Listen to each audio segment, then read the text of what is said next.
बात कर लेते हैं उत्तराखंड में नाबालिग लड़कियों के साथ लव जिहाद का एक और मामला फिर सामने आया है।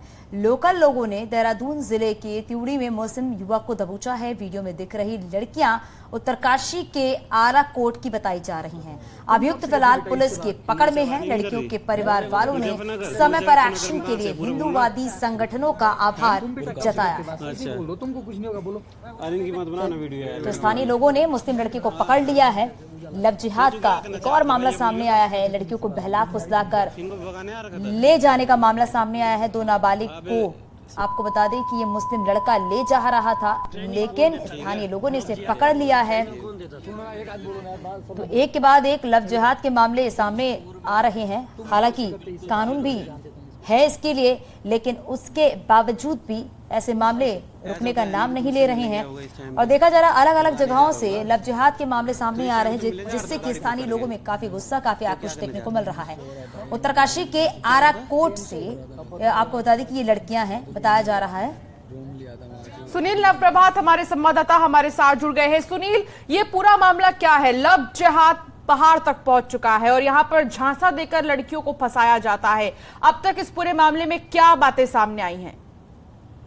देखिए, ये पिछले 12 दिनों में ये चौथा मामला है केवल नाबालिग लड़कियों का। सबसे पहले आप देखेंगे कि विकासनगर में एक घटना हुई थी, उसके बाद प्रोला में एक घटना हुई, चमोली में एक घटना हुई और एक बार फिर से उत्तरकाशी के त्यूणी से एक घटना सामने आई है। ये सिर्फ नाबालिग लड़कियों का है जो चौथा केस है। और अगर आप सामान्य तौर पर देखेंगे तो पिछले एक महीने में करीब 1.5 दर्जन मामले लव जिहाद के हो चुके हैं, जबकि मुस्लिम समुदाय के जो लोग हैं वो नाम बदलकर हिंदू समुदाय की लड़कियों को इस तरह से बहला फुसलाने का जो केस है, बाकायदा मामले इसमें दर्ज हैं। ताजा जो प्रकरण है ये 14 साल और 16 साल की 2 लड़कियां थी। नवाब नाम के एक युवक ने पबजी गेम के जरिए इन लड़कियों से संपर्क साधा, धीरे धीरे दोस्ती हुई और इनको भगाने की फिराक में था। करीब मोरी से 20 किलोमीटर आगे तक ये लोग दोनों बच्चियों को ले जा चुका था, जहां हिंदुवादी संगठनों के विरोध के बाद इसको पकड़ा गया। इसका नाम नवाब है, लेकिन ये संपर्क में गुड्डू नाम से था। जो जानकारी बिल्कुल सुनील, और यहाँ पर यह है कि आरोपी को पकड़ लिया गया। हालांकि आरोपी से पूछताछ भी की जाएगी। शुक्रिया इस पूरी जानकारी के लिए। फ्री फायर खेलते खेलते वो बच्चों को फंसाया गया था, उसने फंसाया था। तब कल तो वो मुस्लिम था, इनको हिंदू बोल के फंसाया गया था। फिर वो आमने मुठभेड़ नहीं हो रखे थे बच्चे और वो मुस्लिम, और उसने फोन में कांटेक्ट करके वो कल मुठभेड़ होने वाला था। मोल्डी बुलाया इसको, बच्चे को। हम रहते हैं 20 किलोमीटर दूर से। हाँ सर, हमारे को तो सर 10 बजे रात को पता चला कि हम तो सोच रहे थे लड़के आ रहे हैं। उस लड़के ने फोन करके इनको कांटेक्ट करके उसने बुलाया जी। लेकिन 20 किलोमीटर दूर से उतना चढ़ाई में से उतराई में उतरते जी ये रात को लगभग 11 बज गए थे। गाजियाबाद में गेम ऐप से धर्म परिवर्तन के मामले में आरोपी शाहनवाज की मां घर वापस लौटी है। मुंबई में शाहनवाज का परिवार था फरार। शाहनवाज की मां मुमताज खान अकेले ही घर वापस लौटी। आज गाजियाबाद पुलिस मुंबई पुलिस की मदद से शाहनवाज के परिवार का बयान दर्ज करेगी। इस पूरे मामले में परिवार का बयान भी दर्ज किया जाएगा। हालांकि इससे पहले मुंबई में जो पड़ोसी है उनका बयान दर्ज किया गया था शाहनवाज को लेकर, जिसमें कई चीजें सामने आई थी और पड़ोसियों का यह कहना था कि अक्सर फोन में उसे व्यस्त देखा जाता था, उसे ऑनलाइन देखा गया है कई बार। तो कई सवाल खड़े होते हैं कि क्या इसी तरह ऑनलाइन ही ब्रेन वॉश उसने किया है? क्या सिर्फ गाजियाबाद का ही एक महज मामला है या फिर इसी तरह कई और मामले भी हैं? इन तमाम चीजों को, इन तमाम सवालों के जवाब खंगालने के लिए पुलिस जो है परिवार की तरफ जाएगी और परिवार के बयान भी दर्ज किए जाएंगे। संजीव जीवा की पोस्टमार्टम रिपोर्ट आई है। जीवा को 6 गोलियां लगी हैं, ये बात सामने आई है। देर रात हुआ है संजीव जीवा का पोस्टमार्टम। ये बड़ी खबर हम आपको बता रहे हैं। संजीव जीवा हत्याकांड से जुड़ी ये खबर हम आपको बता रहे हैं। संजीव जीवा की पोस्टमार्टम रिपोर्ट सामने आ चुकी है। पोस्टमार्टम रिपोर्ट में खुलासा हुआ है कि जीवा को 6 गोलियां लगी हैं और देर रात संजीव जीवा का पोस्टमार्टम हुआ। हालांकि रिपोर्ट का इंतजार किया जा रहा था, लेकिन अब रिपोर्ट सामने भी आ गया है और इसमें यह बताया जा रहा है कि संजीव जीवा को 6 गोलियां लगी। देर रात संजीव जीवा का पोस्टमार्टम हुआ है और इसी पोस्टमार्टम रिपोर्ट के जरिए देखिए ये खुलासा हुआ है ये पोस्टमार्टम रिपोर्ट आप देख रहे हैं न्यूज 18 उत्तर प्रदेश उत्तराखंड पर। यह एक्सक्लूसिव तस्वीर आप देख रहे हैं। देर रात संजीव जीवा का पोस्टमार्टम किया गया था, उसके बाद अब ये रिपोर्ट आई है और रिपोर्ट में ये इन बातों का खुलासा हुआ है। लखनऊ लिए चलते हैं, ऋषभ मणि हमारे साथ जुड़ गए हैं। ऋषभ, जरा बताइएगा, क्योंकि पोस्टमार्टम रिपोर्ट भी अब सामने आ चुकी है और इसमें इस बात का खुलासा भी हो चुका है कि 6 गोलियां जो हैं वो जीवा को लगी थी।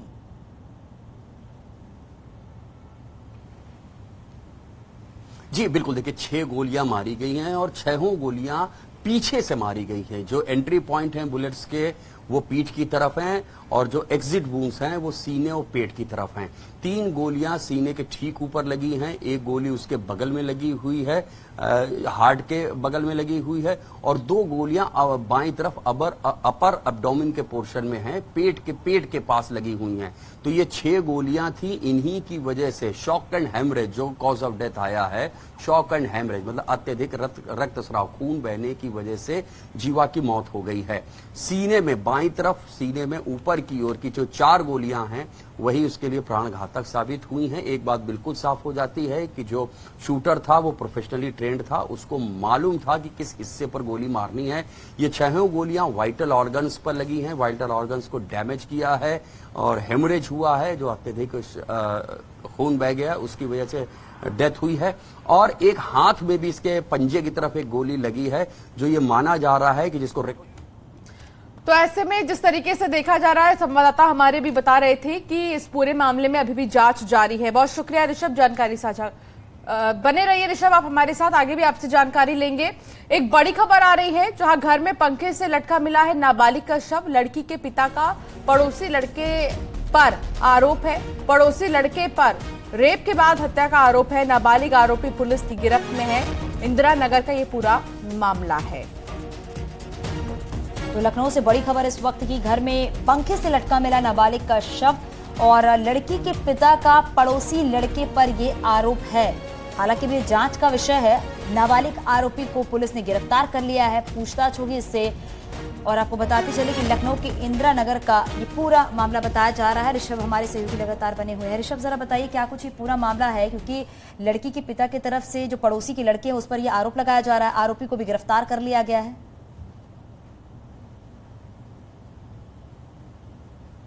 जी बिल्कुल, कल दोपहर का यह मामला है, इंदिरा नगर इलाके का है।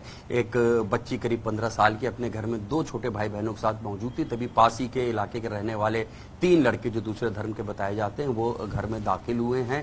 और जब इस बच्ची की मां वापस आई है अपने काम से, वो है अंदर अपने घर में दाखिल होती है, तो उनमें से एक लड़का उसको घर से बाहर निकलते हुए दिखता है, जहां पे उसकी मां की उस बच्चे के साथ, उस नाबालिग के साथ, आरोपी के साथ हाथापाई भी होती है।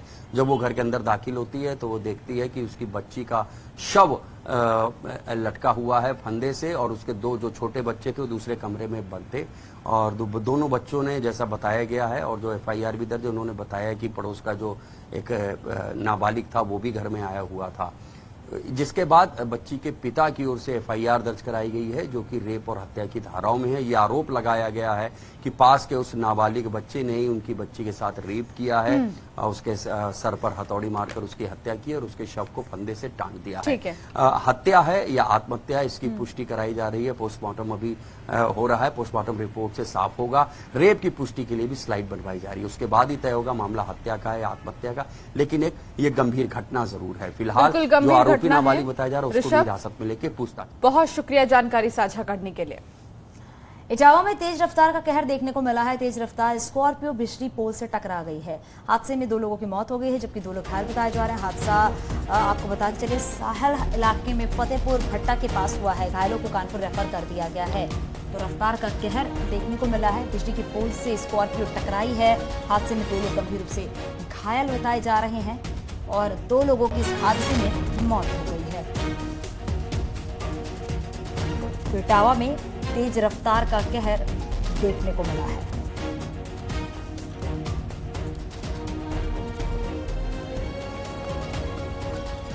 पीलीभीत में जिप्सी चालक और गाइड की मौत हो गई है। घटना कलीनगर तहसील के मैनाकोट गांव की है, जहां पीलीभीत टाइगर रिजर्व में जिप्सी चालक और गाइड शादी समारोह से लौट रहे थे, तभी बाइक फिसलने से बेकाबू हो गई और सड़क किनारे पेड़ से जा टकराई। हादसे में 2 लोगों की इसमें मौके पर ही मौत हो गई है। एक शख्स गंभीर रूप से घायल हुआ है, जिसे अस्पताल में इलाज के लिए भर्ती किया गया।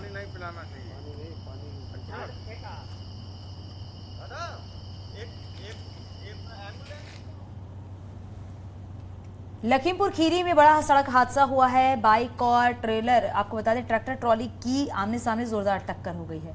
इस हादसे में 4 लोगों की मौत हो गई है। हादसे के बाद बाइक में आग लग गई है। पलिया कोतवाली में ये बड़ा हादसा हुआ। तो बाइक और ट्रैक्टर ट्रॉली की टक्कर हुई है और इस पूरे हादसे में 4 लोगों की मौत हो गई है। लखीमपुर की तस्वीरें आप टीवी स्क्रीन पर देख रहे हैं जब बड़ा हादसा हुआ। और देखिए जब ये टक्कर हुई आमने सामने ट्रैक्टर ट्रॉली की तो आग लग गई। पलिया कोतवाली इलाके में ये बड़ा हादसा हुआ है। इस पूरे हादसे में बताया जा रहा है 4 लोगों की मौत हो गई है। 2 तस्वीर आप देख रहे हैं जब ये टक्कर हुई उसके बाद की तस्वीर, और पुलिस प्रशासन की टीम जो मौके पर पहुंची वो भी तस्वीर आप अपने टीवी स्क्रीन पर देख रहे हैं।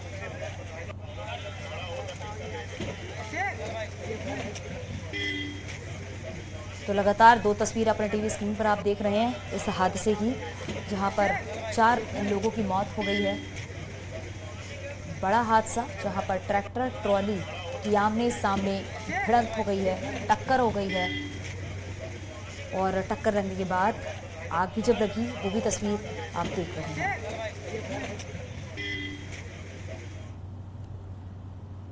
यहां रुकना होगा एक ब्रेक के लिए, खबरों का सिलसिला जारी है। आप देख रहे हैं न्यूज़ 18 उत्तर प्रदेश उत्तराखंड। पेट सफा आयुर्वेदिक चूर्ण, पेट सफा तो हर रोग दफा।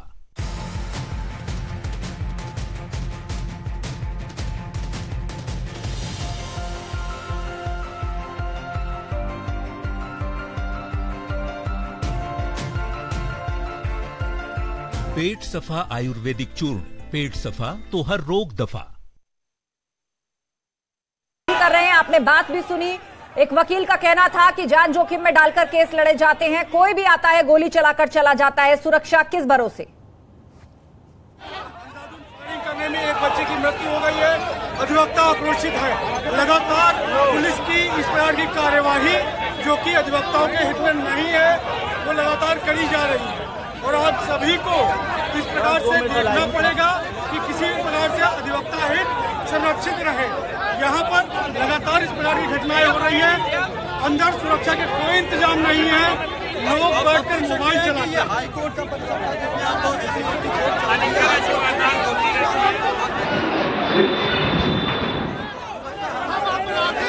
और तस्वीर आपको दिखा रहे हैं, घायल पुलिसकर्मी को अस्पताल में भर्ती करवाया जा रहा है। बताया जा रहा है एक बच्ची को भी गोली लगी है, पुलिसकर्मी को भी गोली लगी है, ताबड़तोड़ वहां पर गोलियां चली है। हालांकि स्पष्ट जानकारी अभी पुलिस की तरफ से नहीं मिल पा रही है क्योंकि घटना को ज्यादा वक्त नहीं हुआ है और आप देख रहे हैं कि वकील वहां पर प्रदर्शन कर रहे हैं। पुलिस पर मारपीट भी की कोशिश भी करी है इन वकीलों ने, क्योंकि उन्हें गुस्सा इस बात का है कि कोर्ट की सुरक्षा आखिर किसके भरोसे है, यहां पर इस तरीके की घटना कैसे हो जाती है, इसे लेकर वकील गुस्से में है। एक छोटी बच्ची वहां पर थी, उसको गोली लगी है, इस बात का गुस्सा वकील जो है वो पुलिस पर निकालते हुए नजर आ रहे हैं। पुलिस वालों पर भी मारपीट की कोशिश वकीलों ने की है, जिसके बाद पुलिस को सख्ती करनी पड़ी, वकीलों को वहां से हटाना पड़ा, लेकिन अब वकील वहां पर प्रदर्शन कर रहे हैं। इस बीच घायल पुलिसकर्मी को अस्पताल ले जाया गया है, घायल बच्ची को अस्पताल ले जाया गया है। अलग अलग वकील अलग अलग तरह की बातें कर रहे हैं। कोई कह रहा है कि एक सुरक्षाकर्मी की मौत हुई है, कोई कह रहा है कि घायल बच्ची की मौत हुई है, लेकिन अभी तक कोई आधिकारिक जानकारी इस पर सामने नहीं आ पाई है। गोलीबारी के दौरान एक बच्ची की भी मौत हुई है, यह फिलहाल जानकारी मिल रही है। एक पुलिसकर्मी घायल है, उसके पैर में गोली लगी है। इलाके में सुरक्षा को बढ़ा दिया गया है। संजीव जीवा की हत्या कर दी गई कोर्ट परिसर के बाहर और अब वहां पर वकीलों में गुस्सा है। पुलिस से लगातार वकीलों की भिड़ंत हो रही है, प्रदर्शन कर रहे हैं और कह रहे हैं कि यह पुलिस की लापरवाही के कारण हुआ है।